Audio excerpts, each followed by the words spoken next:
오늘의 사연. 이름 대신 코스모스라는 가명을 쓰신 제보자의 이야기입니다.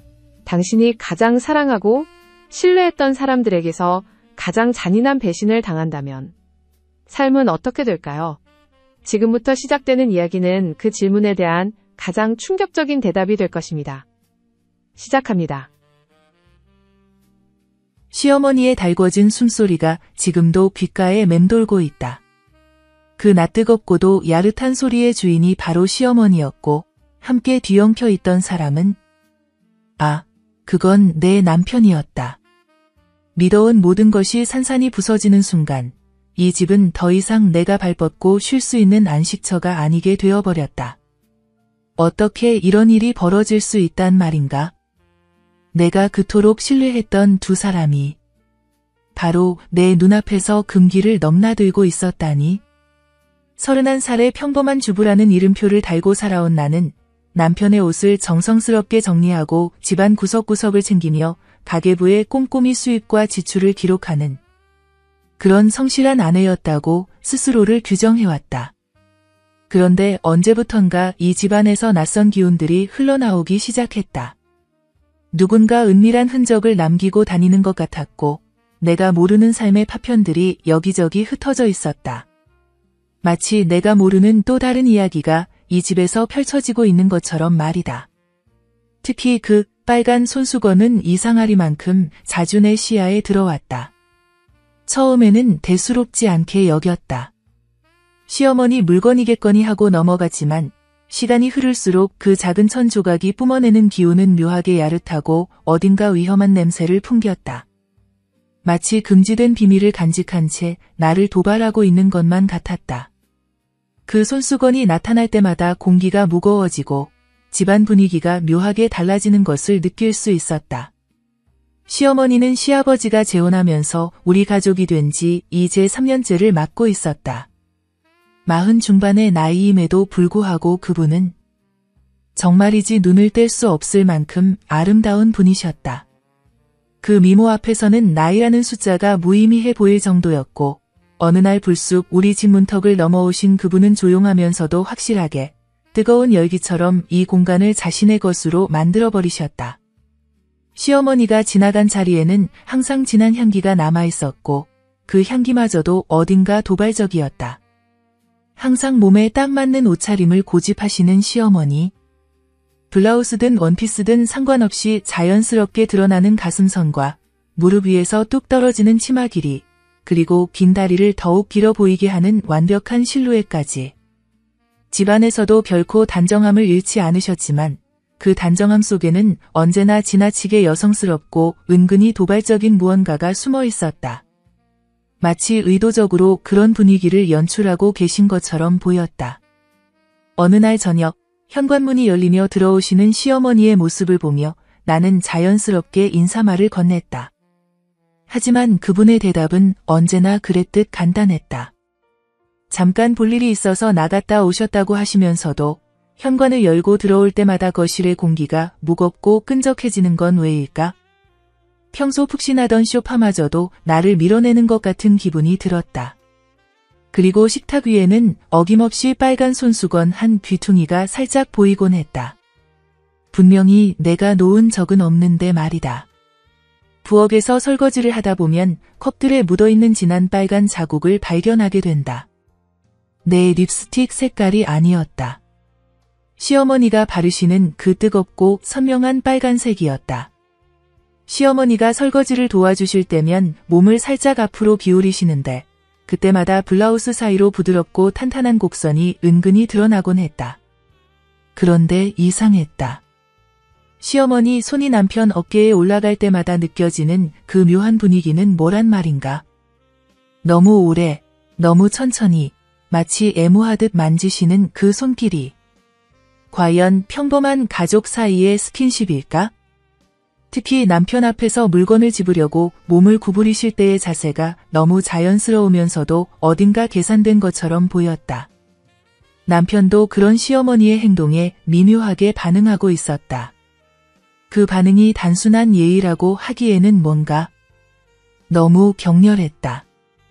하지만 정말 충격적인 발견은 따로 있었다.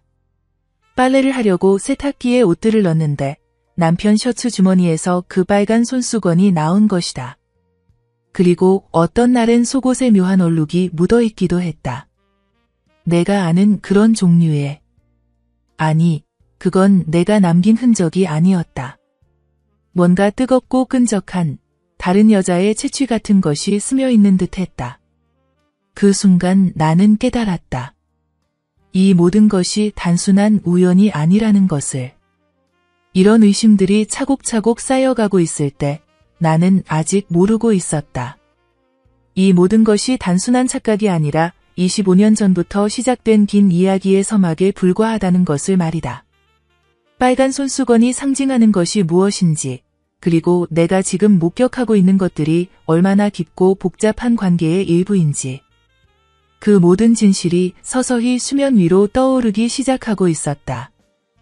빨간 손수건이라는 작은 단서로부터 시작된 의심은 이제 내 일상 전체를 뒤덮기 시작했다. 마치 안개가 서서히 짙어지듯 이 집안에서 벌어지는 모든 일들이 새로운 의미로 다가왔다. 그동안 당연하다고 여겼던 것들, 그저 스쳐 지나갔던 순간들이 이제는 모두 의심스러운 신호로 보였다. 더 이상한 건 두 사람의 행동이었다. 저녁 식사 중에 남편이 핸드폰을 확인할 때마다 시어머니도 거의 동시에 자신의 핸드폰을 만지작거리시더라. 마치 서로 은밀한 메시지를 주고받고 있는 것처럼. 같은 집에 살면서 왜 굳이 비밀스럽게 연락해야 하는지 그 이유를 도무지 이해할 수가 없었다. 커피를 따르시던 시어머니가 남편에게 잔을 건네주며 손등을 살짝 스치듯 만지셨을 때 남편이 보인 반응은 너무나 격렬했다. 순간 움찔하면서도 얼굴이 붉게 달아오르는 모습을. 그리고 시어머니는 아무 일 없었다는 듯 야릇한 미소를 지으며 나에게로 돌아섰다. 그 미소 속에는 뭔가 다른 것이 숨어 있었다. 마치 나만 모르는 비밀을 간직한 채 즐기고 있는 듯한 그런 표정이었다.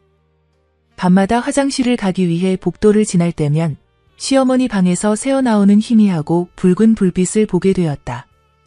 문틈으로 살짝 들여다보니 시어머니가 거울 앞에 앉아서 뭔가를 바르고 계셨다.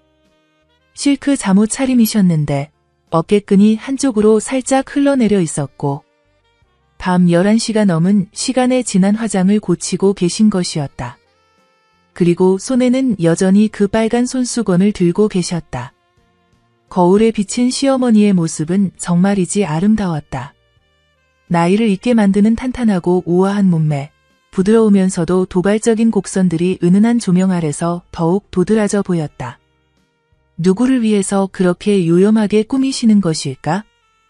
이 늦은 시간에 이 집안에서 말이다. 침실로 돌아와 귀를 기울여 보면 집 전체의 분위기가 뭔가 뜨겁고 무거워진 것 같았다. 복도에는 그림자가 2개씩 포개져 보이기도 했고 내 이름을 부르는 소리는 사라진 대신 낯선 이름이 계속해서 감미롭게 들려오곤 했다. 그래서 집에서 나는 모든 소리에 민감해지기 시작했다. 냉장고가 돌아가는 소리, 보일러의 우문거림, 현관문이 삐걱거림까지. 모든 것이 신경에 거슬렸다. 하지만 그 익숙한 소리들 사이로 전혀 다른 종류의 소리가 섞여 들려올 때가 있었다. 뜨겁고 거친 숨소리, 그리고 억눌린 신음 같은 것들이 밤의 정적을 가르고 있었다. 가장 결정적이었던 순간은 남편이 샤워를 마치고 나왔을 때였다. 분명히 찬물로 샤워를 했을 텐데도 거친 숨소리는 여전했고 마치 방금 격렬한 운동을 마친 사람처럼 온몸이 뜨겁게 달궈져 있었다. 그리고 목과 어깨 부분에는 내가 만든 적 없는 붉은 자국들이 선명하게 남아 있었다. 목에 뭔가 났다고 물어봤을 때 남편은 어디서 긁혔나 보다며 얼버무렸다. 그의 대답은 어딘가 어색했고 눈빛에서는 불안함과 동시에 묘한 흥분이 교차하고 있었다. 내 시선을 피하려고 하는 것도 느껴졌다. 평소 샤워 후에는 상쾌하고 개운해하던 남편이 그날은 왠지 모르게 지쳐 보였다. 그런데 동시에 뭔가 뜨겁게 달아올라 있는 기운도 감돌고 있었다. 마치 금지된 무언가를 경험한 사람 같은 그런 모습이었다. 이런 일들이 반복되면서 내 안의 의심은 더 이상 단순한 상상이 아니라는 확신으로 바뀌어 갔다. 뭔가 결정적인 증거를 찾아야 했다. 이 집에서 벌어지고 있는 진실을 직접 눈으로 확인하지 않고서는 더 이상 견딜 수가 없었다. 의식의 흐름 속에서 모든 단서들이 하나의 그림으로 완성되어 가고 있었다. 그 그림은 내가 상상했던 것보다 훨씬 더 복잡하고 어두운 것이었다.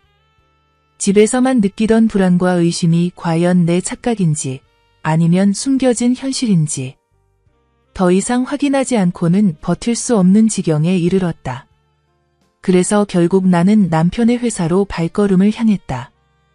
진실이 무엇이든 직접 눈으로 보고 싶었다. 남편 회사 로비에서 두 사람의 발자국을 지켜보았다. 남편은 북쪽 엘리베이터로 향했고 시어머니는 남쪽에서 올라오셨다. 서로 다른 길을 택했지만 엘리베이터 속 거울은 결코 거짓말하지 않았다. 두 사람이 겹치는 그 찰나의 순간을 내가 목격한 것이다. 며칠에 걸쳐 관찰한 결과 남편 책상 서랍에서는 진한 향수 냄새가 났고 노트 모서리에는 빨간 가루가 묻어 있었다. 회의실 유리창에 비친 남편의 목에는 또 다른 야릇한 자국들이 보였다. 그리고 회사 탕비실 뒤쪽에 놓인 컵에는 진한 립스틱 자국과 지문이 선명하게 남아 있었다. 시어머니가 집에서 사용하시는 컵과 똑같은 브랜드였다. 내가 직접 목격한 그 결정적인 순간은 점심시간쯤 복도에서 우연히 두 사람과 마주쳤을 때였다. 시어머니가 남편 앞을 지나가시면서 아주 짧은 순간 뜨거운 눈빛을 교환하는 것을 보았다. 그 눈빛은 단순한 가족 사이의 인사가 아니었다. 뭔가 깊고 은밀하며 위험한 감정이 타오르고 있었다. 멀찍이서 인사를 건넸지만 시어머니는 남편을 스쳐 지나가면서 아주 관능적인 미소를 지으셨다. 입꼬리만 살짝 올라간 그 유염한 미소는 다른 사람들에게는 단순한 사회적 인사로 보였을 테지만 내게는 완전히 다르게 다가왔다. 남편도 그 미소에 화답하듯 목을 살짝 기울이며 깊게 숨을 들이마셨다. 시어머니는 잠깐 볼 일이 있어서 왔다고 했지만 엘리베이터 버튼을 누르기 전에 한 가지 행동이 있었다. 가방에서 빨간 손수건을 꺼내어 목선을 따라 천천히 아주 야릇하게 닦아내리는 모습. 그것은 너무나 도발적이었다. 그때 시어머니가 입고 계신 타이트한 원피스가 몸의 라인을 완벽하게 드러내고 있었고 특히 허리에서 엉덩이로 이어지는 곡선이 정말 아름다웠다. 마치 누군가에게 은밀한 신호를 보내는 것 같았다. 남편은 그 순간 서류를 들고 있던 손이 미세하게 떨리고 있었다. 나는 그것까지 놓치지 않았다. 두 사람 사이에 흐르는 뜨거운 긴장감과 감정의 교류가 공기 중에 그대로 느껴졌다. 그들만의 은밀한 언어로 대화하고 있는 것 같았다. 먼저 가보겠다는 시어머니의 말에 남편이 공손하게 대답했지만 엘리베이터 문이 닫히기 직전 시어머니가 마지막으로 보낸 시선은 분명히 남편을 향해 있었다. 그리고 남편도 그 뜨거운 시선을 받으며 입술을 살짝 깨물었다. 바로 그 순간 나는 확신했다. 이들 사이에는 분명히 뭔가 금지되고 위험한 것이 타오르고 있다는 것을. 회사에서 목격한 이 은밀하고 뜨거운 장면 이후로 내가 집에서 느꼈던 모든 의심들이 하나의 확실한 그림으로 완성되기 시작했다. 이제 더 이상 상상이나 착각이 아니었다. 내 남편과 시어머니 사이에는 누구도 알아챌 수 없도록 치밀하게 숨겨진 관계가 존재했다. 내 의식 깊숙한 곳에서 모든 조각들이 맞춰지고 있었다. 집에서의 이상한 징조들, 빨간 손수건의 의미, 그들만의 은밀한 소통 방식. 모든 것이 하나의 거대한 진실을 향해 수렴하고 있었다. 그리고 이것은 시작에 불과했다. 진짜 충격적인 진실은 아직 밝혀지지 않았으니까. 회사에서 목격한 그 충격적이고 은밀한 장면 이후 며칠 동안 나는 제대로 잠을 잘 수가 없었다. 의심은 확신이 되어가고 있었지만 결정적인 증거가 필요했다. 뭔가 더 확실한, 누구도 부정할 수 없는 그런 증거 말이다. 그래서 어느 날 시어머니가 외출하신 틈을 타서 그분의 방을 몰래 들여다보기로 마음먹었다. 처음에는 그냥 빨간 손수건만 확인하려던 것이었는데 마치 운명이 이끄는 것처럼 시어머니 방 서랍 깊숙한 곳에서 낡은 갈색 봉투를 우연히 발견하게 되었다. 봉투는 오래된 것 같았고 마치 소중한 보물처럼 조심스럽게 보관되어 있었다. 손이 떨렸다. 이걸 열어봐야 하나 말아야 하나. 하지만 호기심과 의심이 양심을 압도했다. 조심스럽게 봉투를 열어보니 오래된 사진들이 차곡차곡 정리되어 있었다. 첫 번째 사진을 꺼내 보는 순간 온 세상이 무너지는 것 같았다. 아니, 정확히는 내가 알고 있던 세상이 완전히 다른 모습으로 재구성되는 순간이었다. 사진 속에는 학교 교복을 입은 젊은 남녀가 함께 찍혀 있었다. 여학생은 지금의 시어머니를 쏙 빼닮았지만 훨씬 어리고 순수해 보였다. 그런데 바로 그 옆에 서 있는 남학생은 믿을 수 없게도 내 남편이었다. 지금보다 훨씬 어린 고등학생 시절의 모습으로 말이다. 이럴 수가. 이게 정말. 두 사람은 교복을 입고 학교 뒤뜰에서 어깨를 나란히 하고 서 있었다. 남학생인 내 남편은 여학생인 시어머니의 어깨에 팔을 자연스럽게 두르고 있었고 여학생은 남학생의 허리에 손을 올리고 있었다. 전형적인 연인 사이의 포즈였다. 그들의 표정에는 풋풋한 사랑의 설렘이 가득했고 서로를 바라보는 눈빛이 너무나 간절하고 뜨거웠다. 더 충격적인 건 그 다음 사진들이었다. 두 사람이 함께 바다에 놀러간 사진, 놀이공원에서 찍은 사진, 심지어 키스하는 모습까지 담긴 사진도 있었다. 그리고 여학생의 손에는 지금과 똑같은 빨간 손수건이 들려 있었다. 25년이 지난 지금까지도 간직하고 있는 바로 그 손수건이 단순한 소품이 아니라 그들의 사랑을 상징하는 증표였던 것이다. 손이 떨려서 사진을 놓칠 뻔했다. 사진 뒷면에 적혀있는 날짜를 확인해보니 무려 25년 전이었다. 남편이 고등학교 2학년 때였고 시어머니는 그보다 한 살 위인 3학년이었던 것이다. 선후배 사이에서 시작된 사랑이었던 셈이다. 얼마나 간절하고 뜨거운 첫사랑이었을까? 그리고 그 사랑이 25년이 지난 지금까지도 계속되고 있었던 것이다. 마지막 사진을 보고 나서는 정말 충격을 받을 수밖에 없었다. 두 사람이 모텔 앞에서 찍은 사진이었다. 어리지만 이미 어른스러워 보이는 두 사람의 모습에서 그들의 관계가 단순한 풋사랑이 아니었다는 걸 알 수 있었다. 고등학생이었지만 이미 완전한 연인이었던 것이다. 그 사진 속 두 사람의 표정은 마치 온 세상을 다 가진 것처럼 행복해 보였다. 바로 그때 깨달았다.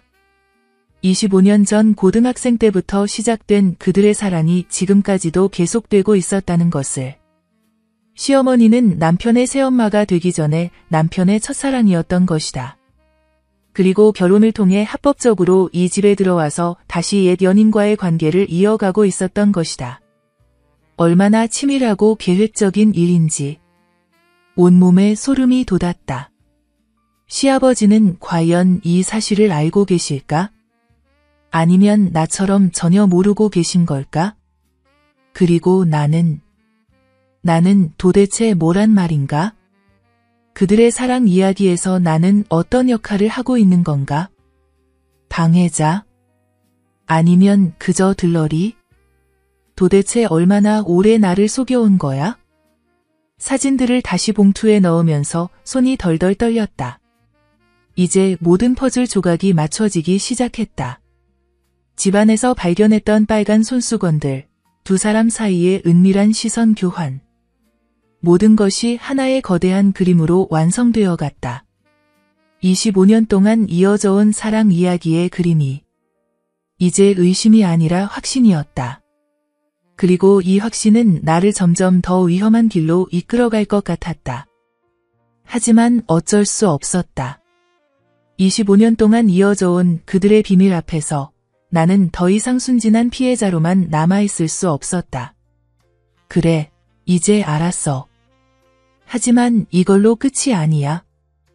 내 마음속에서 뭔가 단단한 결심이 생겨나고 있었다. 그들이 25년 동안 숨겨온 비밀을 세상에 드러내고 싶었다. 그리고 무엇보다 나를 이용하고 기만해온 것에 대한 대가를 치르게 하고 싶었다. 사진을 본 이 순간부터 내 인생도 완전히 다른 방향으로 흘러가기 시작할 것이다.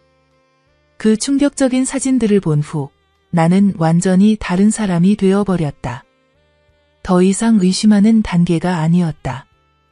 이제는 확신했고 그 확신은 나를 점점 더 위험한 행동으로 이끌어갔다. 다음 날부터 시어머니를 본격적으로 미행하기 시작했다. 그분이 외출할 때마다 멀찍이 따라다니며 어디로 가는지, 누구를 만나는지 지켜봤다. 처음에는 그냥 백화점이나 마트에 가는 줄 알았는데 실제로는 전혀 다른 곳들을 다니고 있었다. 특히 충격적이었던 건 어느 날 오후였다. 시어머니가 한 모텔 앞에서 차에서 내리시는 걸 목격한 것이다. 바로 그 사진에서 봤던 바로 그 모텔이었다.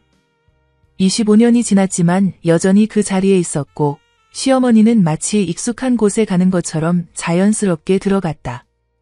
차 안에서 기다렸다. 심장이 터질 것 같은 30분이 지났을 때 남편이 나타났다. 회사에서 일찍 빠져나온 것이었다. 남편도 시어머니처럼 아주 자연스럽게 그 모텔로 들어갔다. 25년 전 그 자리에서 지금도 2시간 후에 두 사람이 함께 나왔다. 시어머니는 만족스러운 미소를 짓고 있었고 남편은 뭔가 피곤해 보였지만 동시에 행복해 보였다. 25년 전 고등학생 커플이 그대로 어른이 되어서 같은 장소에서 만나고 있었던 것이다. 며칠 동안 더욱 집요하게 두 사람을 관찰했다. 그들만의 은밀한 신호들, 집안에서 주고받는 의미심장한 눈빛들, 내가 없을 때만 나누는 대화들까지 모든 것을 파악하려고 했다. 어느 날은 아예 회사까지 가서 두 사람이 어떻게 만나는지 직접 확인해봤다. 점심시간에 남편이 지하 주차장으로 내려가는 것을 따라갔다. 거기서 시어머니가 기다리고 있었다.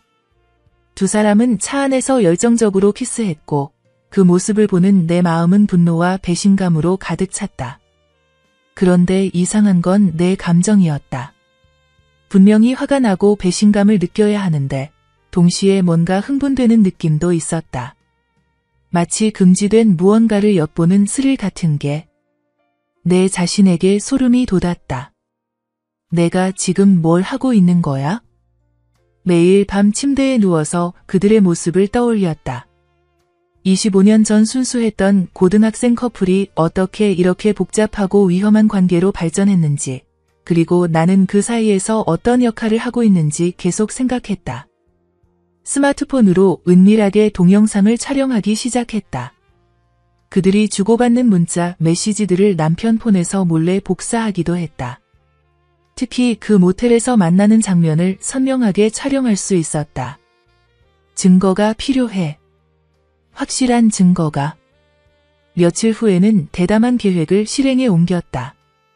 남편과 시어머니가 모텔에서 만날 예정인 날, 나도 그 모텔로 갔다. 그들이 들어간 방 바로 옆방을 잡았다. 벽이 얇아서 옆방 소리가 다 들렸다. 그들의 뜨거운 숨소리와 신음소리가 벽을 통해 전해졌다. 그 소리를 들으면서 스마트폰으로 녹음을 했다. 완벽한 증거였다. 이제 됐어. 이걸로 충분해. 며칠 동안 수집한 증거는 정말 방대했다. 동영상, 녹음 파일, 사진, 문자, 메시지 캡처까지. 그들의 불륜을 증명할 수 있는 모든 것이 있었다. 하지만 이 모든 증거를 어떻게 사용할 것인가는 또 다른 문제였다. 증거 수집에 몰두하던 그 즈음, 운명적이라고 할 수 있는 그 결정적인 순간이 찾아왔다. 비가 조용히 내리던 어느 날 밤이었다. 늦은 시간에 편의점에 갔다가 돌아오는 길에 아파트 지하 주차장에서 그 장면을, 아니, 그것을 장면이라고 부르기에는 너무나 원시적이고 뜨거운 무언가를 목격하게 된 것이다. 지하 주차장에 들어서는 순간부터 공기가 달랐다. 평소보다 훨씬 무겁고 끈적했으며 마치 누군가의 뜨거운 숨결이 지하 공간 전체를 감싸고 있는 것 같았다. 내 발걸음은 자연스럽게 느려졌고 심장은 이유를 알 수 없는 예감에 빨라지기 시작했다. 구석진 곳에 세워진 한 대의 차가 눈에 띄었다. 그 차가 살아 숨쉬고 있었다. 미세하게, 그러나 분명히 리듬감 있게 흔들리고 있었다. 처음에는 바람 때문인가 했지만 지하 주차장에는 바람이 들어올 리가 없었다. 그 움직임은 너무나 규칙적이었고 너무나 의도적이었으며 너무나 관능적이었다. 차 전체가 마치 거대한 심장처럼 고동치고 있었다. 천천히, 그러나 점점 더 빠르게, 점점 더 격렬하게. 마치 그 안에서 벌어지고 있는 일의 강도에 맞춰 차 자체가 반응하고 있는 것 같았다. 그리고 차 유리창들이 모두 뿌옇게 흐려져 있었다. 안에서 나오는 뜨거운 입김과 체온 때문인 것 같았다. 겨울도 아닌데 왜 차 안이 그렇게 후끈한지, 왜 창문 전체가 김으로 가려져 있는지. 그 이유를 생각하니 온몸이 저릿했다. 가까이 다가갔다. 한 걸음, 또 한 걸음.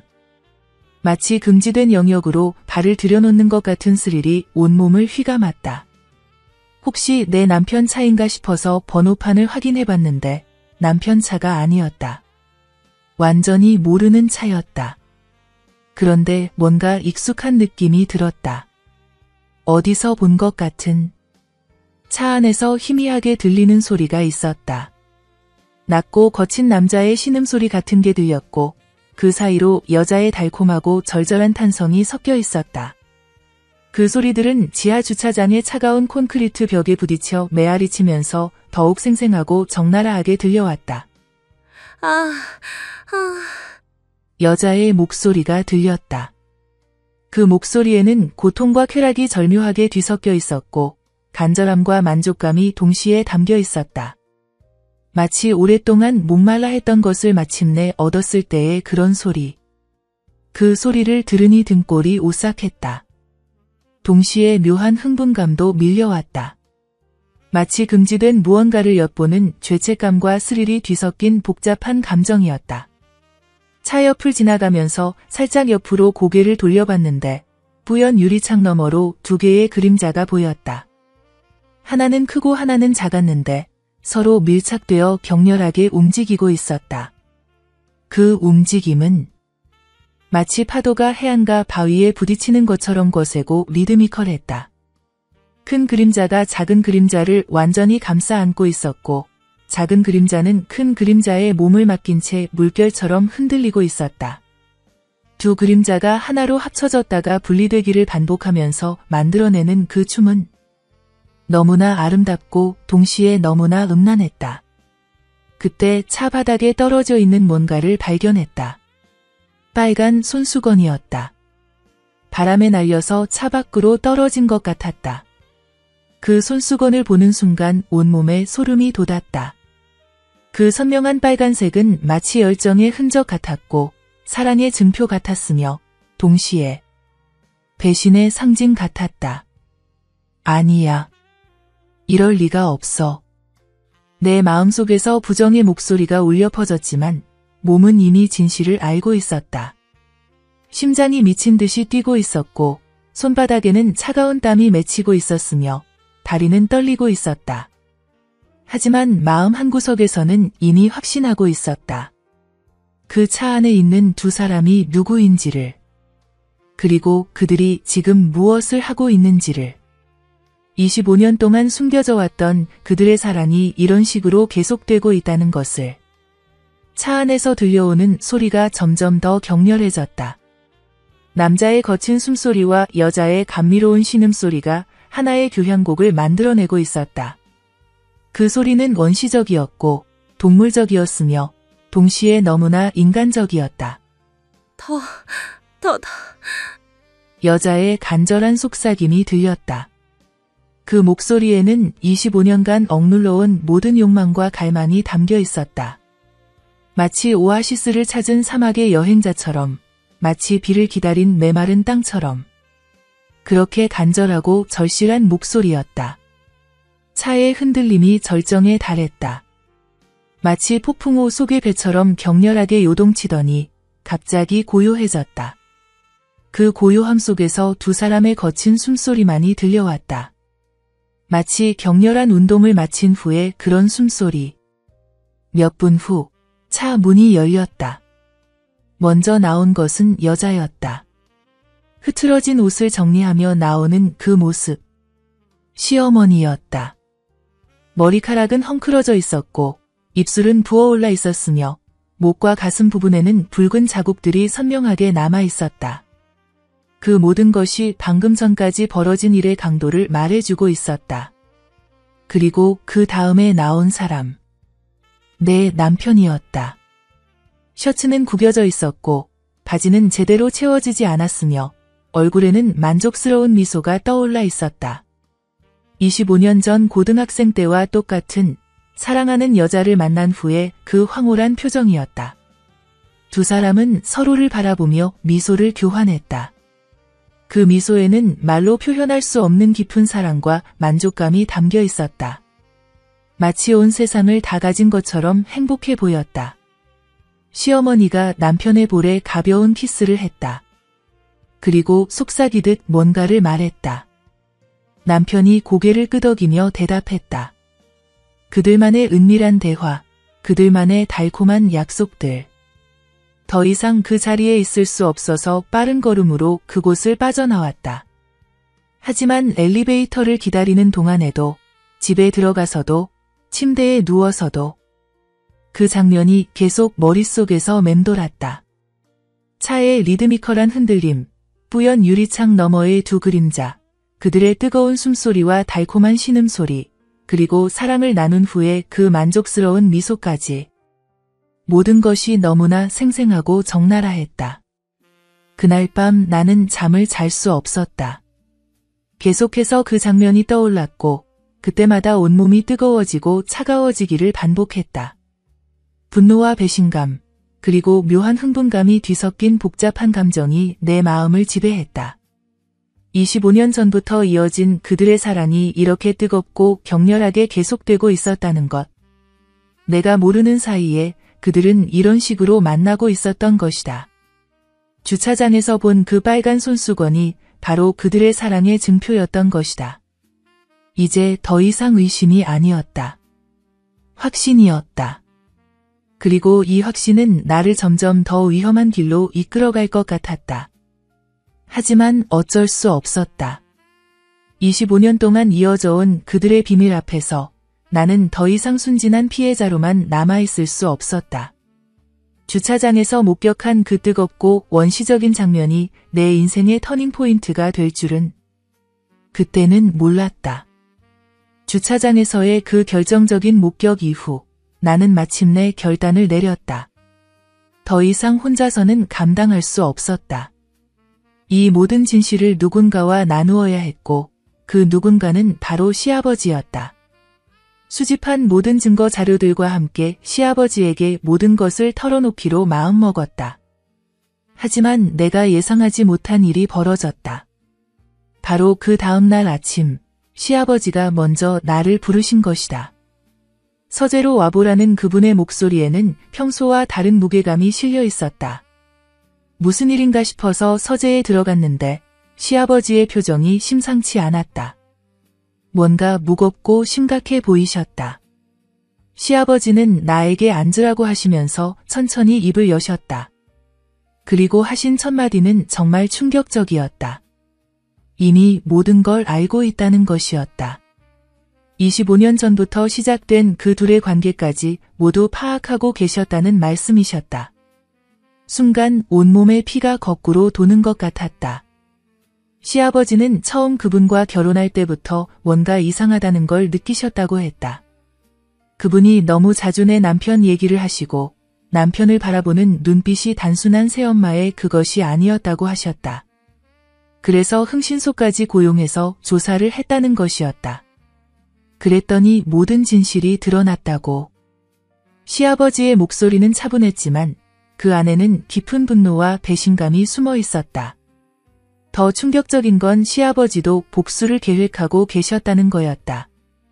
사실 나보다 훨씬 더 치밀하고 확실한 방법으로 복수를 준비하고 있었는데 내가 먼저 행동에 나서는 바람의 계획이 좀 꼬였다는 것이었다. 시아버지가 준비하고 계신 복수는 내가 상상했던 것보다 훨씬 더 체계적이고 무서운 것이었다.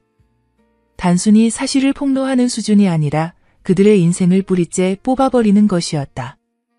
내가 남편만은 살려달라고 애원했을 때 시아버지는 정말 믿기 어려운 말씀을 하셨다. 그럴 필요가 없다는 것이었다. 어차피 그 아이는 친아들이 아니라는 폭탄 같은 고백이었다. 그 아이는 양자라고 시아버지의 사업 파트너 아들을 입양한 거라고 하셨다. 온몸이 얼어붙는 것 같았다. 시아버지는 젊었을 때 사업 파트너의 아들을 양자로 입양했다고 하셨다. 그 사업 파트너가 갑자기 세상을 떠나면서 남겨진 아들을 책임져야 했던 것이다. 그래서 내 남편은 법적으로는 아들이지만 혈연관계는 없었던 것이다. 그러니까 혈연관계가 없다면 도덕적으로도 법적으로도 문제될 게 없다는 것이었다. 그래서 시어머니가 그렇게 당당할 수 있었던 거라고. 모든 퍼즐이 맞춰졌다. 시어머니가 왜 그렇게 당당할 수 있었는지, 왜 시아버지 앞에서도 전혀 죄책감을 보이지 않았는지 이해가 됐다. 시아버지는 마지막으로 나에게 제안을 하셨다. 이제 진짜 복수를 시작할 거라고, 나도 함께 할 거냐고, 아니면 모든 걸 모른 척하고 살 거냐고 물어보셨다. 나는 한치의 망설임도 없었다. 지금까지 당한 모든 굴욕과 배신감, 그리고 바보처럼 속아 넘어간 내 자신에 대한 분노까지 모든 감정이 한꺼번에 끌어올랐다. 끝까지 함께 하겠다고 대답했다. 그렇게 시아버지와 나의 동맹이 결성되었다.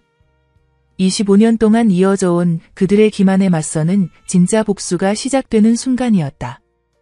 내 의식 속에서 모든 것이 선명해졌다. 이제 더 이상 속지도 당하지도 않을 것이다. 그들이 쌓아올린 거짓의 성을 하나하나 무너뜨려 주겠다는 결심이 내 안에서 단단히 굳어졌다.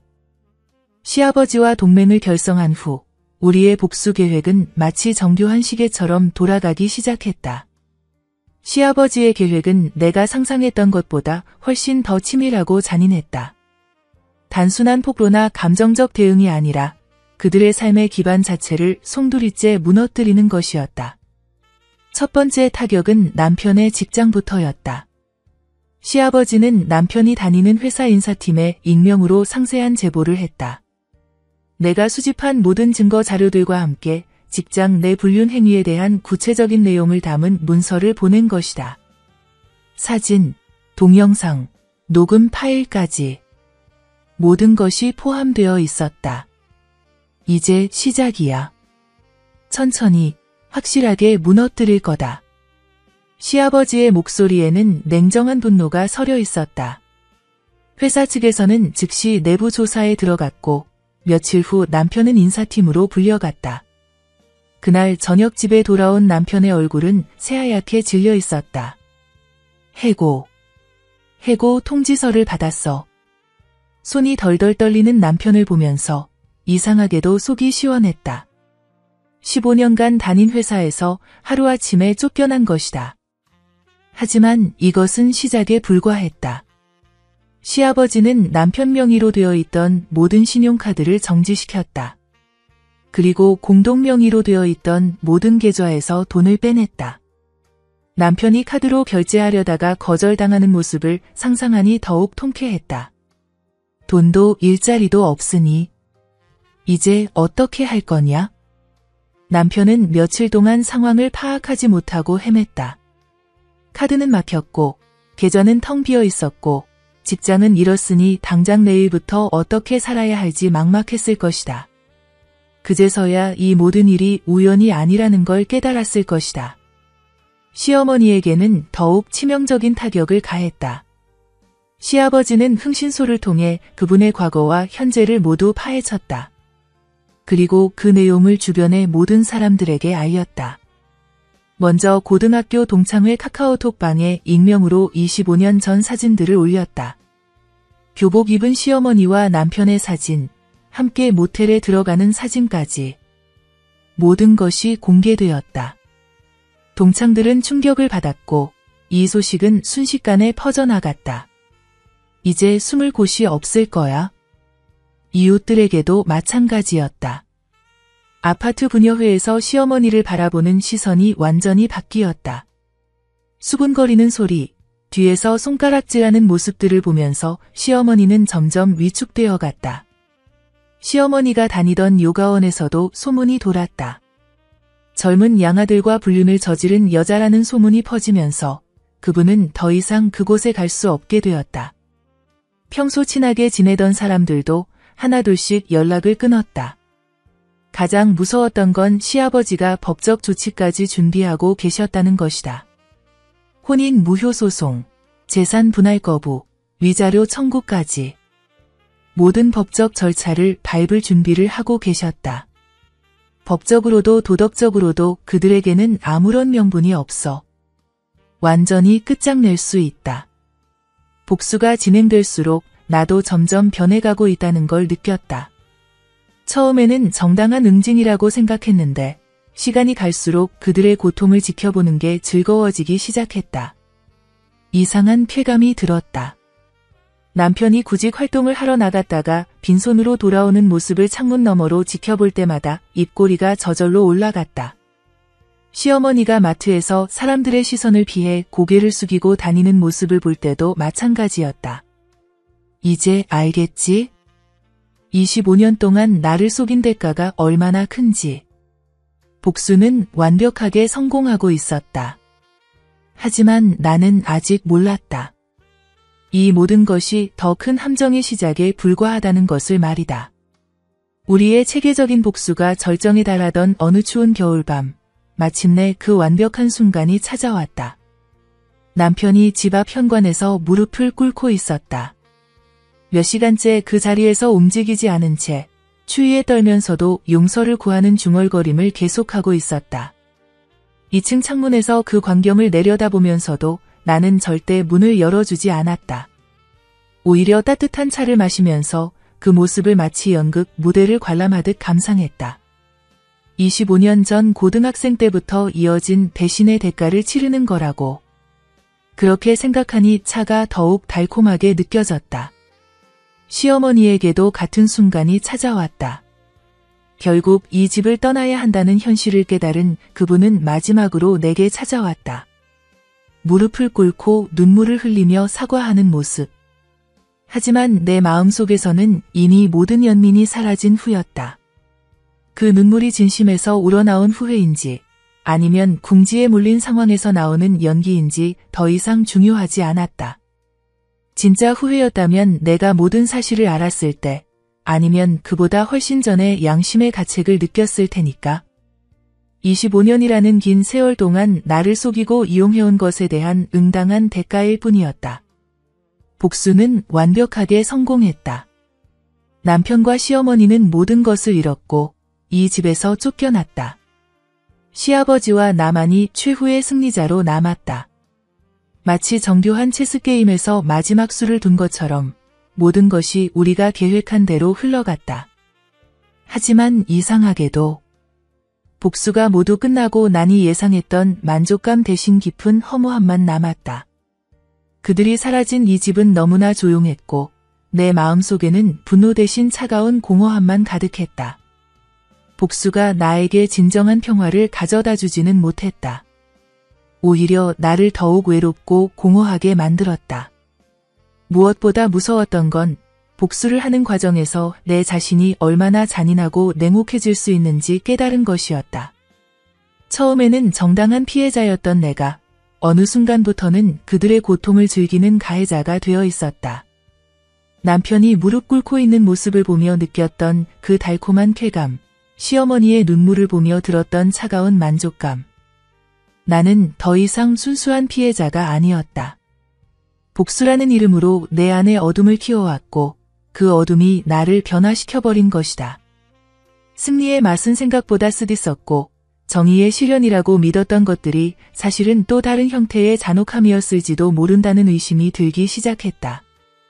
그렇게 완벽하다고 생각했던 복수의 끝에서 나는 예상치 못한 공허함과 마주하고 있었다. 그리고 이것이 진짜 끝이 아니라는 예감이 어둠 속에서 서서히 스멀거리기 시작했다. 완벽하다고 생각했던 복수가 끝나고 몇 달이 흘렀다.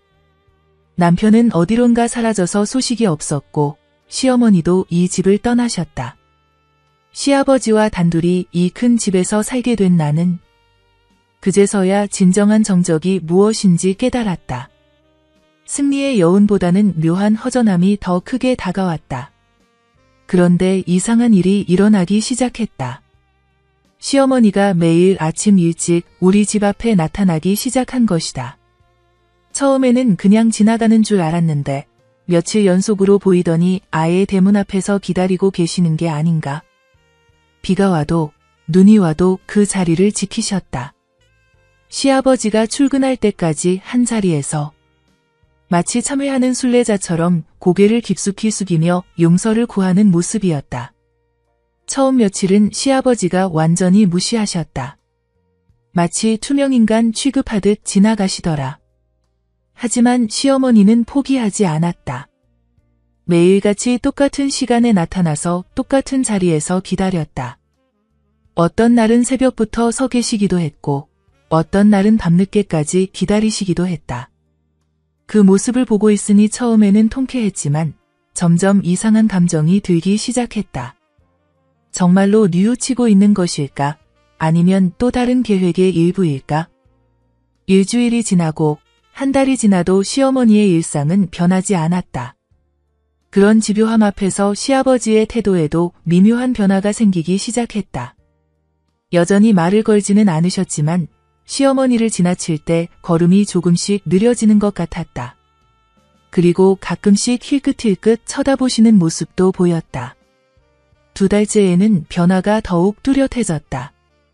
시아버지가 시어머니 앞을 지나갈 때 완전히 외면하지 않으시더라.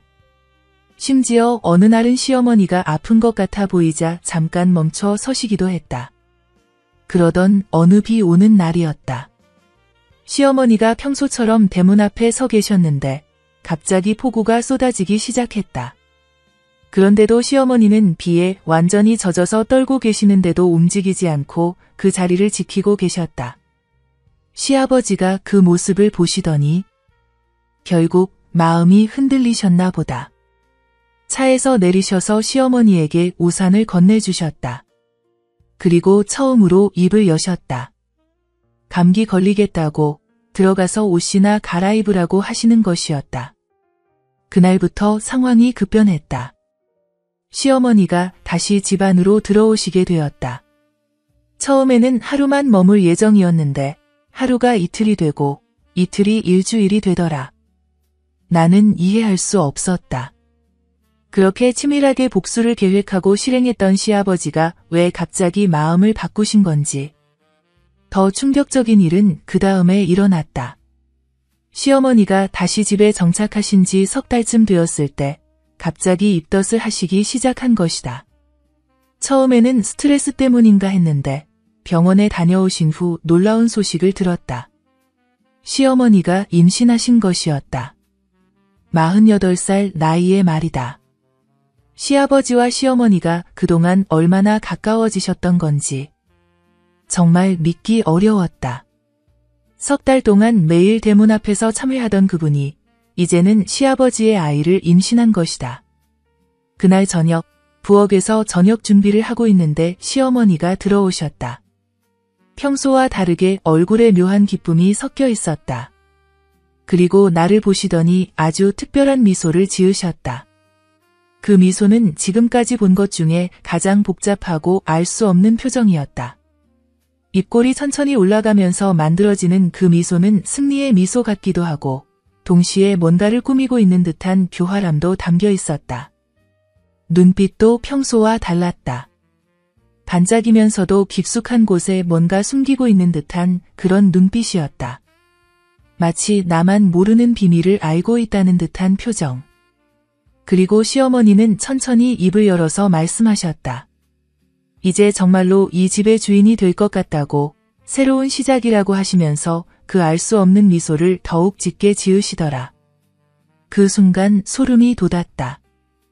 혹시 내가 생각하고 있던 모든 복수가 사실은 시어머니의 더 큰 계획 안에 들어있던 것은 아닐까 하는 의심이 들었다. 그 미소에는 분명히 뭔가 더 깊은 의미가 숨어 있었다.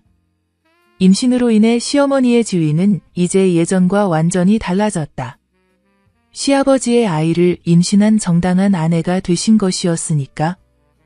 그리고 그 미소는 마치 모든 것이 자신의 계획대로 흘러갔다는 듯한 만족스러운 표정이었다. 복수라고 생각했던 모든 것들이 혹시 더 큰 함정의 일부였던 것일까? 그 의문이 내 마음속에서 검은 구름처럼 피어오르기 시작했다. 시어머니가 임신 사실을 알린 후 10달이 흘렀다.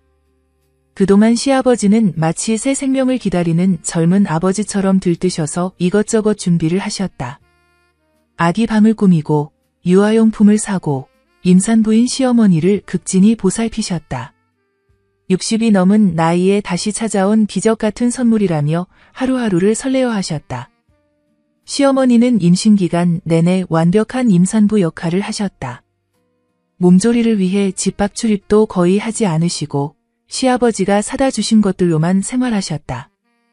마치 정말로 나이 들어서 얻은 소중한 아이를 간절히 기다리는 어머니 같았다. 그 모습을 지켜보면서도 나는 계속 의심의 끈을 놓을 수 없었다. 드디어 아기가 태어났다. 건강한 남자아이였다.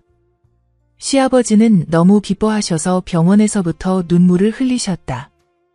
늦은 나이에 얻은 아들이라며 세상 사람들에게 자랑하고 다니셨다. 하지만 나는 아기를 처음 본 순간부터 묘한 기분이 들었다.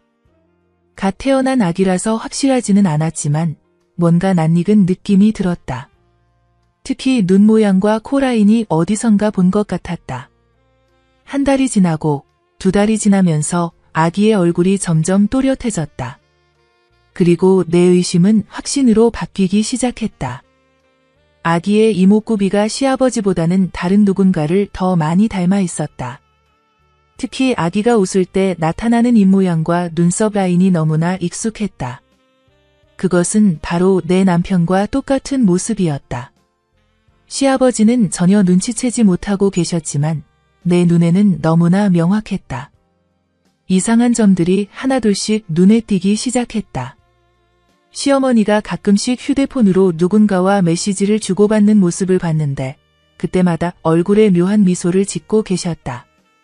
그리고 메시지를 확인한 후에는 항상 화면을 재빨리 지우셨다. 어느 날 밤 시어머니가 화장실에 가신다고 하면서 휴대폰을 침대에 놓고 나가셨다. 그때 메시지 알림이 울렸는데 화면의 발신자 이름이 잠깐 보였다. 민준이라고 되어 있었다. 내 남편 이름이었다. 그 순간 모든 퍼즐이 맞춰졌다. 시어머니는 복수를 당하고 집에서 쫓겨난 후에도 계속 남편과 연락을 하고 있었던 것이다. 그리고 시아버지에게 매일 찾아와서 용서를 빌었던 것도 임신한 것도 모든 것이 치밀하게 계획된 일이었던 것이다. 다음 날 시어머니가 외출하신 틈에 휴대폰을 확인해봤다. 메시지 대화 내용을 보고 나는 온몸이 얼어붙었다. 시어머니와 남편은 복수 계획이 시작된 후에도 계속 만나고 있었다. 시어머니가 집에서 쫓겨난 것도 매일 대문 앞에서 기다린 것도 모두 연출된 것이었다. 심지어 시아버지가 마음을 돌린 그 비 오는 날도 미리 계획된 것이었다. 가장 충격적이었던 건 임신 계획이었다. 시어머니는 집으로 돌아온 후 시아버지와 관계를 하면서도 동시에 몰래 남편과도 만나고 있었던 것이다. 그리고 임신이 확인되자 모든 것을 시아버지의 아이라고 속인 것이었다. 메시지 내용을 더 자세히 보니 그들의 계획이 얼마나 정교했는지 알 수 있었다.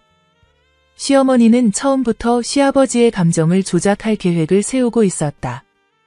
매일 대문 앞에서 기다리는 것도 비를 맞으면서까지 버티는 것도 모두 시아버지의 동정심을 자극하기 위한 연출이었던 것이다.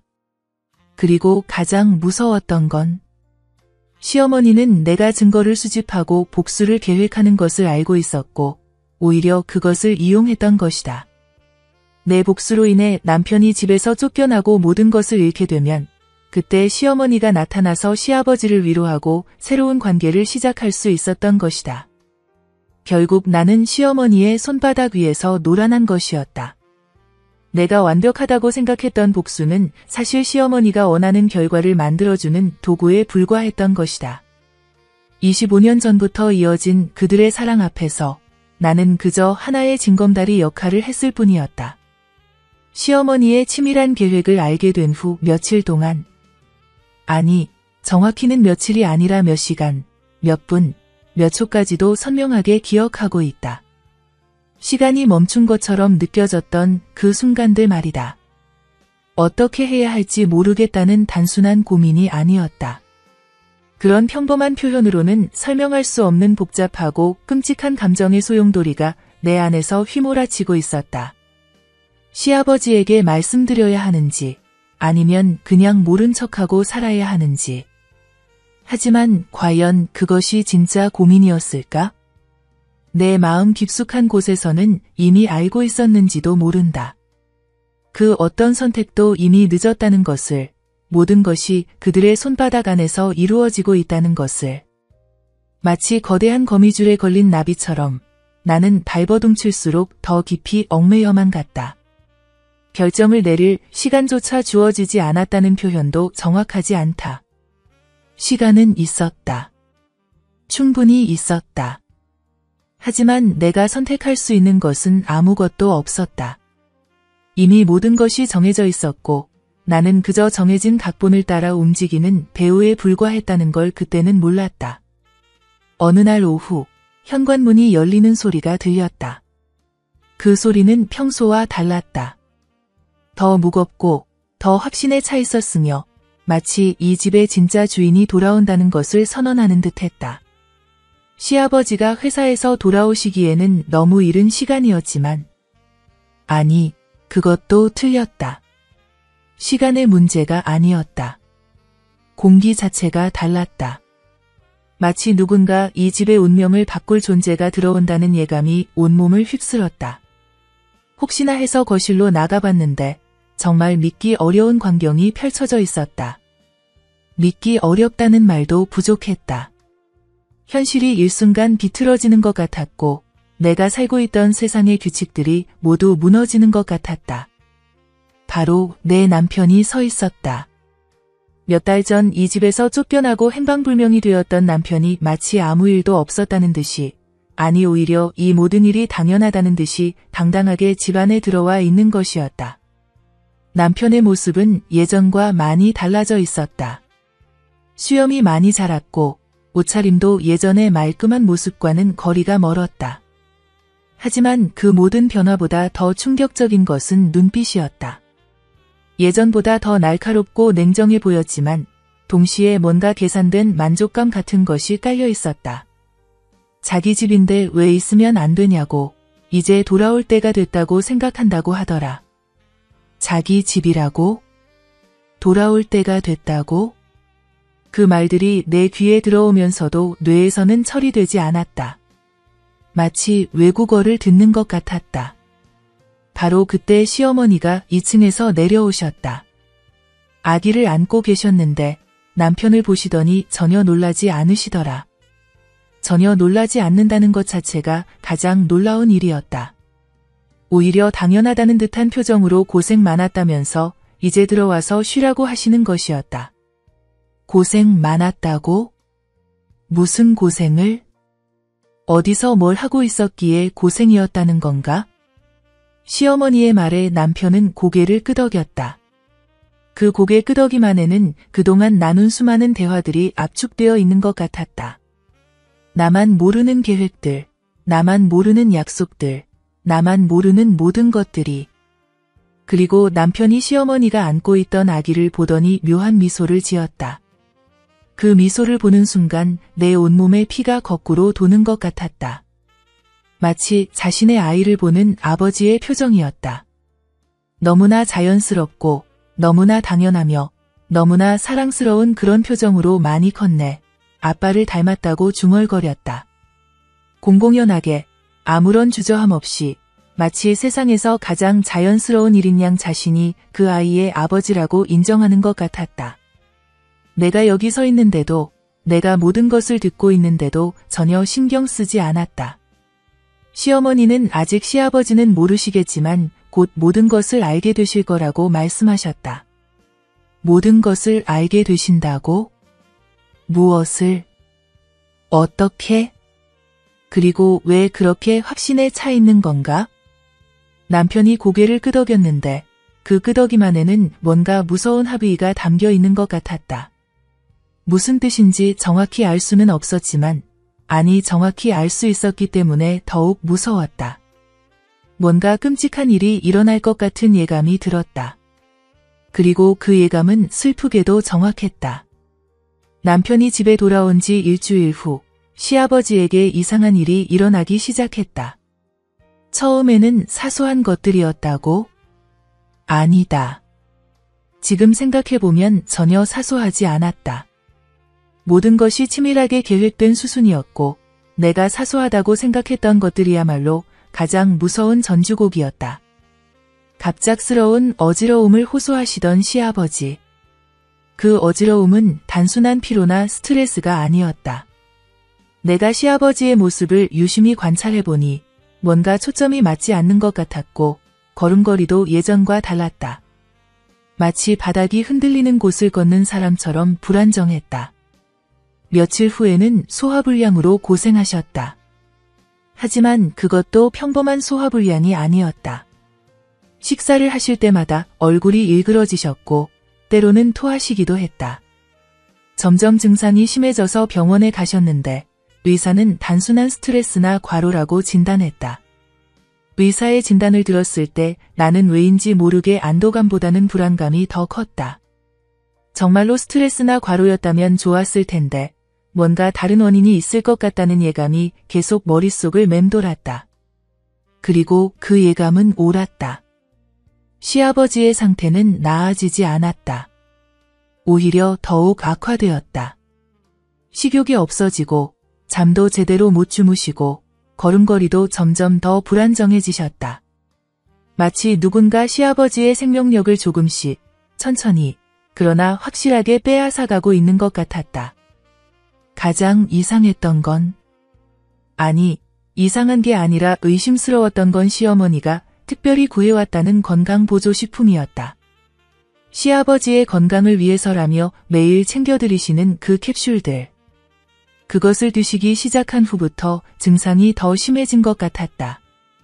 이게 정말 건강보조식품일까?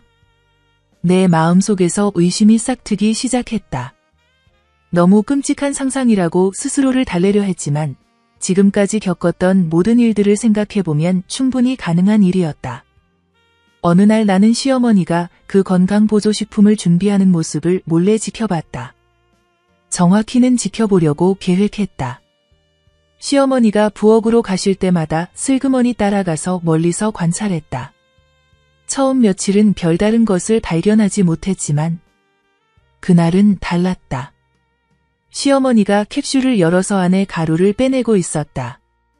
그리고 다른 작은 봉지에서 흰 가루를 꺼내어 대신 넣고 있었다. 그 모든 과정이 너무나 익숙하고 자연스러웠다. 마치 수십 번, 수백 번 반복해온 일처럼. 캡슐을 다시 닫아서 원래 용기에 넣는 시어머니의 손놀림은 정말 완벽했다. 누가 봐도 원래 그대로인 것처럼 보였다. 하지만 내가 본 것은 분명했다. 정말로 그런 짓을 하고 있는 거구나. 그 순간 확신했다. 시어머니가 시아버지에게 뭔가 해로운 것을 먹이고 있다는 것을. 천천히, 그러나 확실하게 시아버지를 죽이고 있다는 것을. 시아버지의 상태는 계속 악화되었다. 한 달 후에는 거의 걷지도 못할 정도가 되셨다. 예전에 그렇게 건강하시던 분이 불과 몇 주 만에 완전히 다른 사람이 되어버리신 것이다. 병원에서는 여러 검사를 했지만 뚜렷한 원인을 찾지 못했다. 나이가 있으시니까 몸의 여러 기능이 동시에 약해지는 경우가 있다는 의사들의 말이었지만 나는 그게 아니라는 걸 알고 있었다. 시아버지는 독살당하고 있었다. 그것도 가장 가까운 사람의 손에 의해서. 남편이 돌아온 지 2달째 되던 어느 날 새벽, 시아버지가 갑자기 쓰러지셨다. 내가 119에 신고해서 병원으로 급히 옮겼지만 도착하기 전에 시아버지는 돌아가시고 말았다. 마지막 순간까지도 시아버지는 뭔가 말씀하려고 하셨다. 입술이 미세하게 움직이고 계셨는데 나는 그 입모양을 읽으려고 애썼다. 조심해, 믿지 마, 도망가. 그런 말씀을 하려던 건 아니었을까? 병원에서는 급성 심근병색이라고 진단했다. 나이도 많으시고 최근 건강이 좋지 않으셨으니 충분히 가능한 일이라고. 부검은 필요 없다고 판단되었고 시어머니와 남편도 부검을 원하지 않는다고 했다. 시어머니가 부검은 필요 없다면서 아버님도 원하지 않으실 거라고 하시는 목소리는 슬픔에 젖어 있었지만 내 눈에는 그 슬픔보다는 안도감이 더 크게 보였다. 장례는 조용히 치러졌다. 시어머니는 완벽한 과부 역할을 하셨다. 검은 상복을 입고 눈물을 흘리며 문상객들에게 감사 인사를 드렸다. 하지만 나는 알고 있었다. 그 모든 것이 연기라는 것을. 그리고 가장 끔찍했던 순간은 장례식이 끝난 후였다. 사람들이 모두 돌아가고 우리 가족만 남았을 때 시어머니와 남편이 주고받은 그 눈빛에는 슬픔이 아니라 성취감이 담겨 있었다. 25년 전부터 이어진 그들의 계획이 마침내 완성된 순간이었다. 시아버지의 장례가 끝나고 며칠 후. 아니, 정확히는 장례 다음 날이었다. 하루도 기다리지 않았다. 마치 이미 모든 것이 준비되어 있었다는 듯이 시어머니가 갑자기 유언장을 공개한 것이다.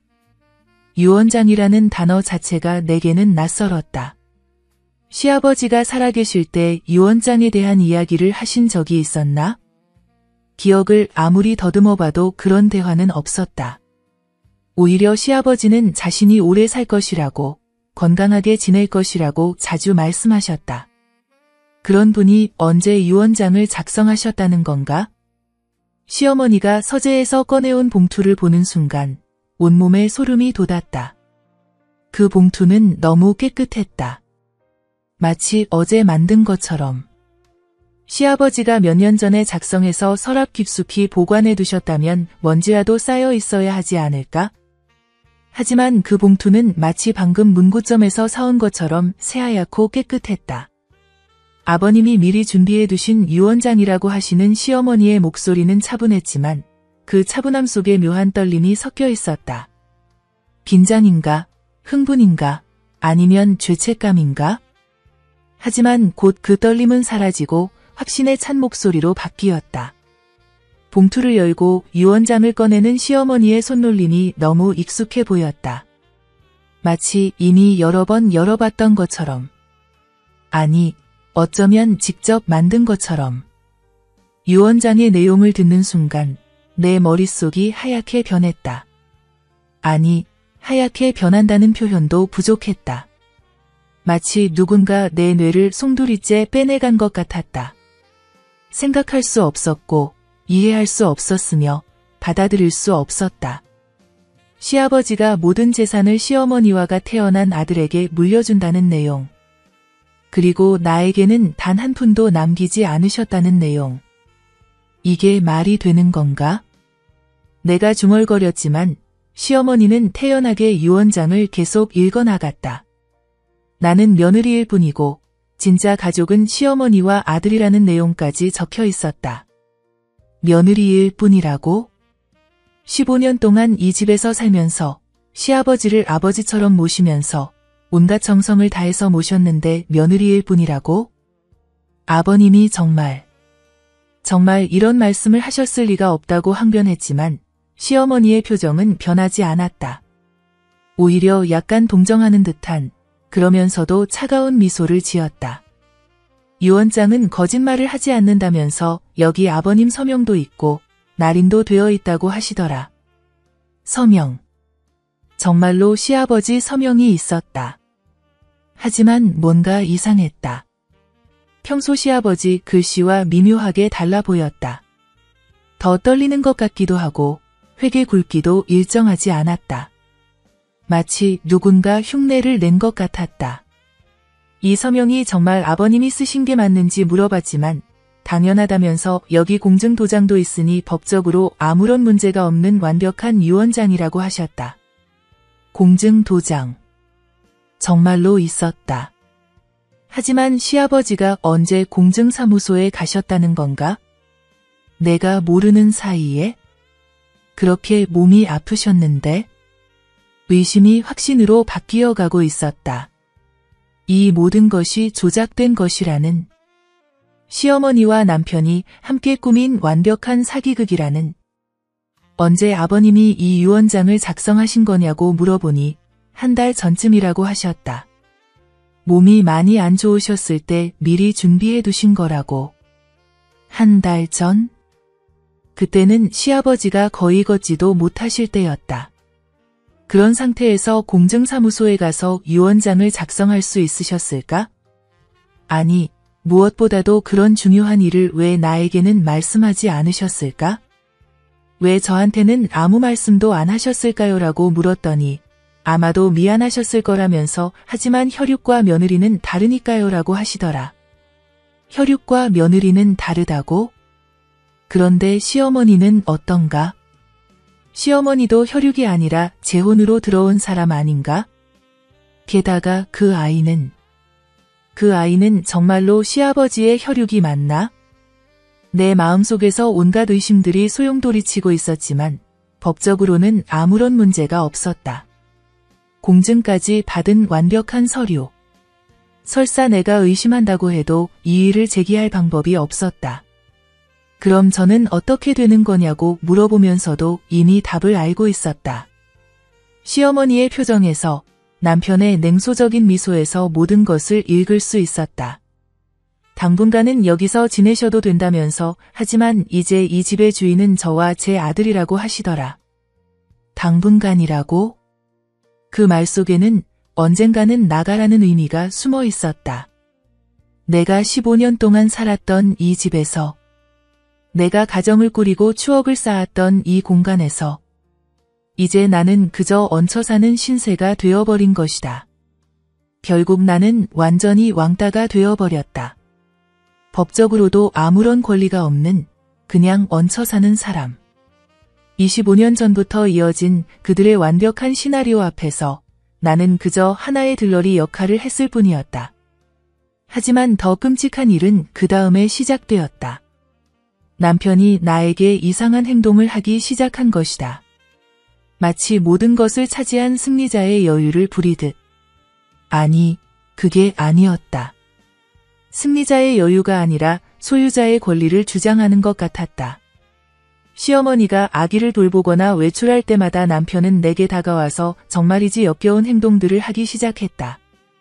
처음에는 단순한 스킨십처럼 보였다. 지나가면서 어깨를 스치거나 무언가를 전해주면서 손을 일부러 만지는 정도. 하지만 점점 더 노골적으로 변했다. 내가 부엌에서 설거지를 하고 있을 때 남편이 뒤에서 다가와서 내 허리를 감쌌을 때는 정말이지 온몸에 소름이 돋았다. 뭐 하는 거냐며 손을 치우라고 소리쳤지만 남편은 우리 부부 아니냐면서 이제 이 집은 우리 것이라고 하더라. 우리 부부라고? 우리 것이라고? 이 모든 상황이 얼마나 왜곡되고 비틀어져 있는지. 남편은 시어머니와 불륜을 저지르고 아이까지 낳게 해놓고는 이제 와서 나에게도 손을 대려고 하다니. 정신 나간 거냐고 물었더니 정신 나간 건 너라면서 현실을 받아들이라고. 이제 모든 게 바뀌었다고 하더라. 현실을 받아들이라고? 어떤 현실을? 25년 동안 계획해온 그들의 완벽한 각본에서 나는 이제 마지막 장면을 연기해야 하는 건가? 법적으로는 부부일지 몰라도 내 마음속에서는 이미 남남이었다. 하지만 남편은 계속 귀찮게 굴었다. 밤에 내 방으로 들어오려고 하거나 샤워하고 나올 때 일부러 마주치려고 하거나 심지어 잠자는 동안 내 침대 옆에 서 있기도 했다. 나는 남편을 완전히 거부했다. 만지지 말라고 소리를 지르기도 하고 방문에 자물쇠를 달기도 했다. 그런데 이런 상황을 시어머니가 눈치채기 시작했다. 처음에는 모르는 척 하시더니 어느 날부터 나를 보는 시선이 달라졌다. 마치 나를 경계하는 것 같았다. 시어머니는 점점 더 노골적으로 시기와 질투를 드러내기 시작했다. 내가 남편과 같은 공간에 있으면 일부러 끼어들어서 남편을 다른 곳으로 데려가셨다. 그리고 나에게는 냉랭한 말투로 집안일을 시키셨다. 어느 날은 아예 나를 불러서 경고하셨다. 혹시 남편에게 이상한 마음을 품고 있는 건 아니냐고, 이미 모든 걸 잃은 처지의 욕심까지 부리면 안 된다고. 나는 억울했지만 해명할 수도 없었다. 시어머니의 견제는 점점 더 심해졌다. 내가 남편과 마주치지 않도록 일부러 다른 시간에 식사를 하게 하거나 남편이 집에 있을 때는 나를 밖으로 심부름을 보내셨다. 마치 내가 남편을 유혹하고 있다고 생각하시는 것 같았다. 가장 견디기 어려웠던 건 시어머니가 나를 의심하는 눈빛이었다.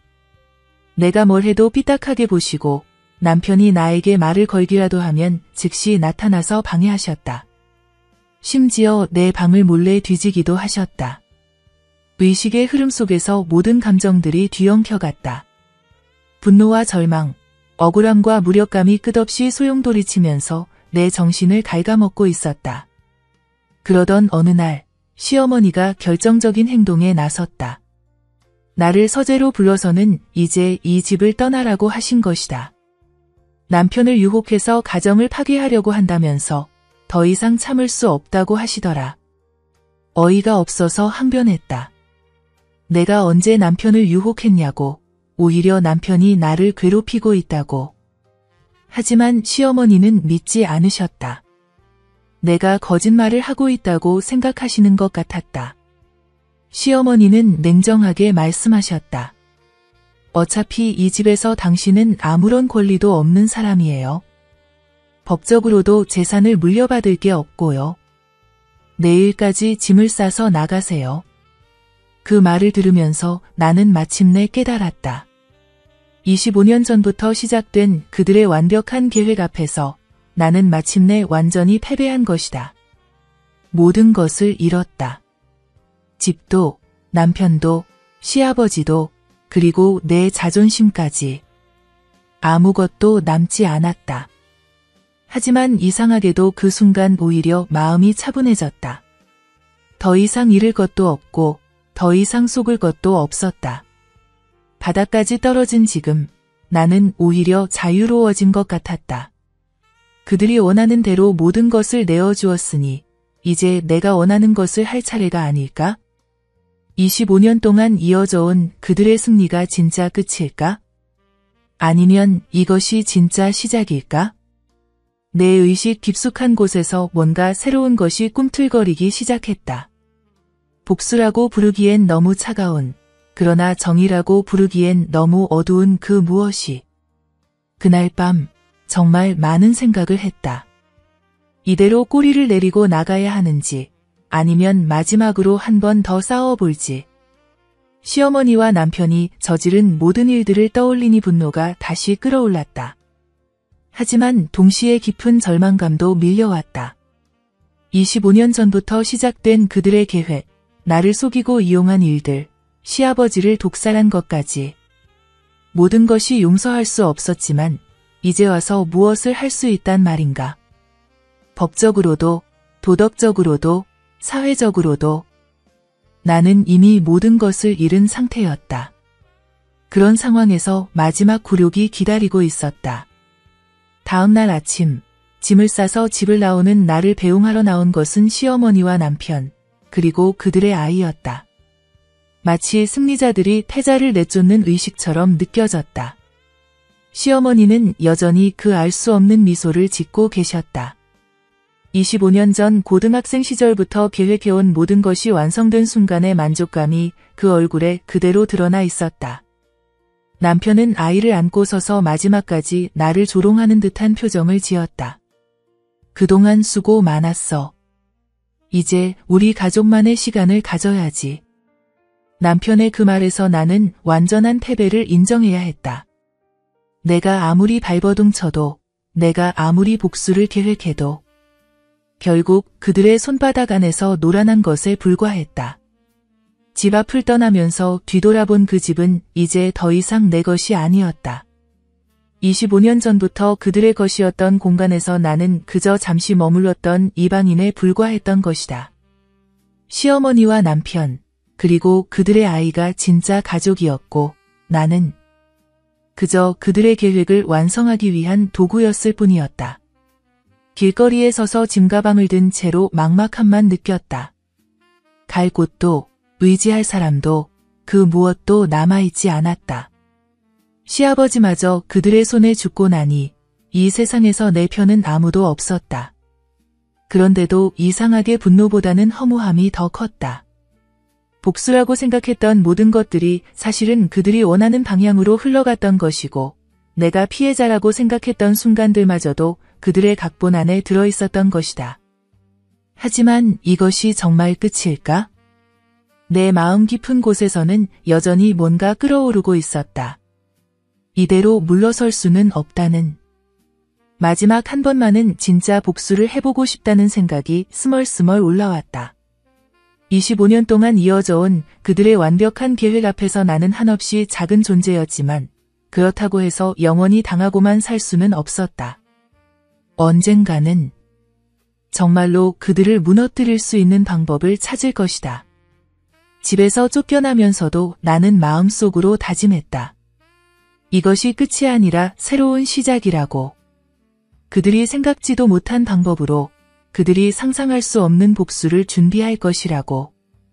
작은 원룸으로 이사한 지 한 달이 지났다. 그동안 살던 넓은 집과는 천지 차이였지만 오히려 이 좁은 공간에서 내 마음은 점점 더 선명해져 갔다. 분노가 정제되고 계획이 구체화되기 시작했다. 매일 밤 창문 너머로 바라보는 도시의 불빛들을 보면서 나는 지난 모든 일들을 차근차근 되짚어봤다. 25년 전부터 시작된 그들의 완벽한 시나리오, 내가 복수라고 생각했던 것들이 사실은 그들의 계획에 포함되어 있었다는 사실, 시아버지마저 그들의 손에 죽었다는 현실. 모든 것이 그들의 승리로 끝났지만 이상하게도 나는 더 이상 절망적이지 않았다. 오히려 차가운 평정심이 자리 잡고 있었다. 감정적인 분노는 사라지고 그 자리에 얼음같이 차가운 복수심이 들어섰다. 시어머니와 남편. 그들은 지금쯤 완벽한 승리를 만끽하고 있을 것이다. 25년 전 고등학생 때 시작된 사랑을 마침내 완성했고 그 과정에서 모든 장애물들을 제거했으니까.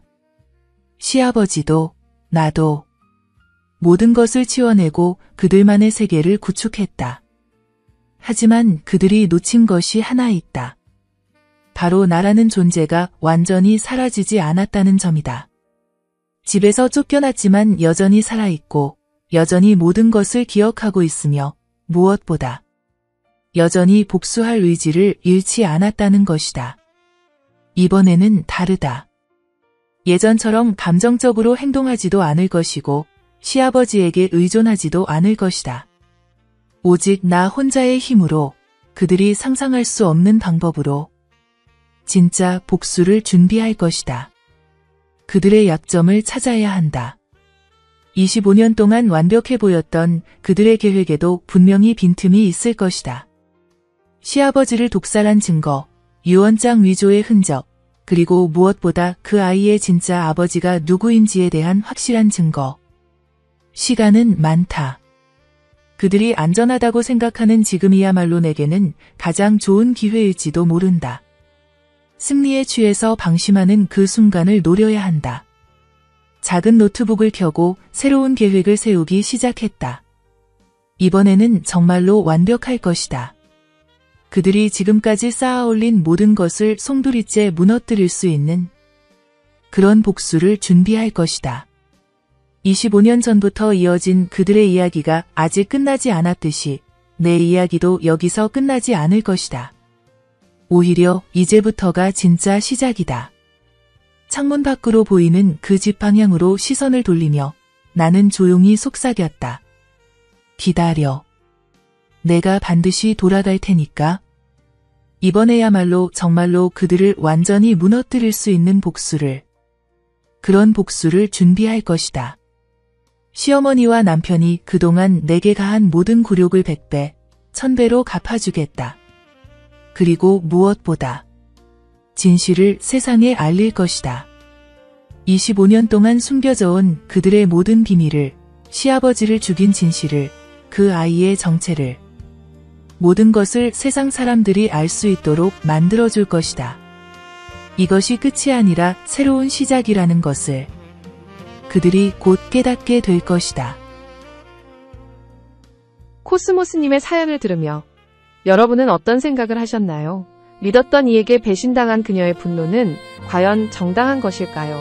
아니면 또 다른 비극의 시작일까요? 시청해주셔서 감사합니다. 산다는 게 다 그런 거지요. 웃다 보면 또 눈물 나고 지나온 날 돌아보아도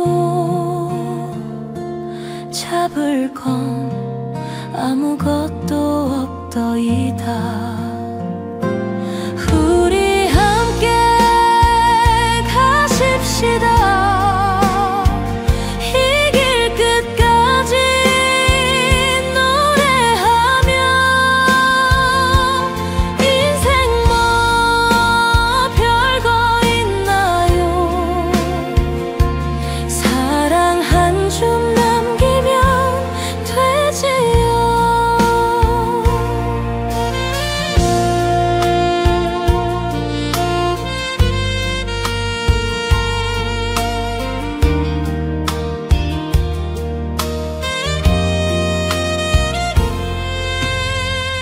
봄이 가면 또 여름이 오고